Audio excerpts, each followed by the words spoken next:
जब सुने के होई भोजपुरी गाना, बस बजे के चाही गाना। हेलो हेलो, मेरा मैसेज मिला क्या?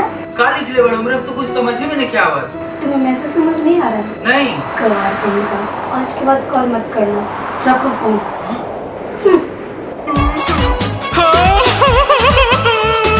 अरे का भइल रे? भाई तू पहले ही बताओ कितने पढ़ा लिखल बारे। हाँ हाँ हाँ तई देख न का लिखला। अरे इ त 143 त आई लव यू। अरे अरे दादा हमरा लागल कि रिचार्ज करावे कह दिया, हम 143 के रिचार्ज करा देनी। जोरे बोकवा। अच्छा ही बताओ री का लिखला। ELOV इ त लव लिखल रे।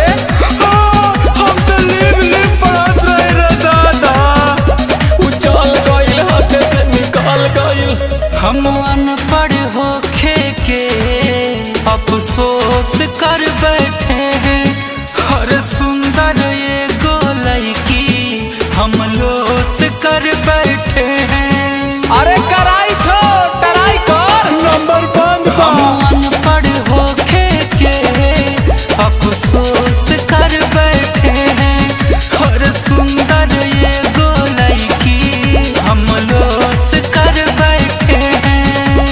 तोहरा पे मारिले हम इतने कहे थे, अभी व्हाट्सएप चलाना सीखे थे। अच्छा। लभ लिखत रहे, हम लिब पढ़त रहे। और बाबा जी के अब किस लिखत रहे, हम किट पढ़त रहे। अरे अब का भइल रे? अच्छा ही देखी कुल खाबा। अरे ससुराई गुलाब के फूल है।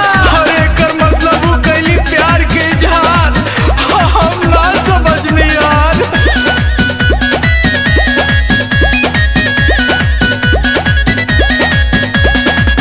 का कहीं हमारा से ही अरवा हो गइल मिस्टेक हो, पागल रहनी रोबत बहनी बैठी दिल पे लागल ठेस हो।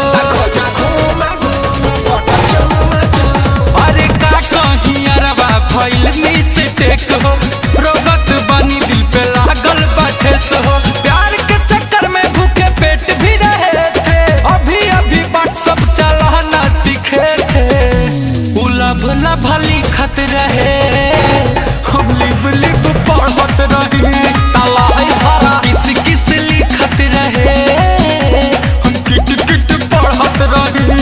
ससुर किट पढ़त रहे किट के। हर ना रे ओकर शादी हो गया से हम हो गए, तब का पढ़ी।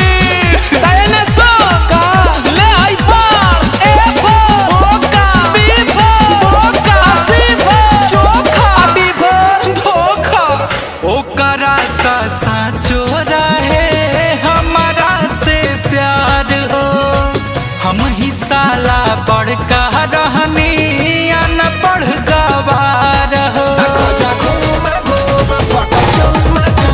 अरे ओकरा का साचो रहे हमरा से प्यार हो, हम ही साला बड़का रही अनपढ़ गवार हो। गुंजना से बचना इशारा समझे थे, अभी बाट सब चलाना सीखे थे।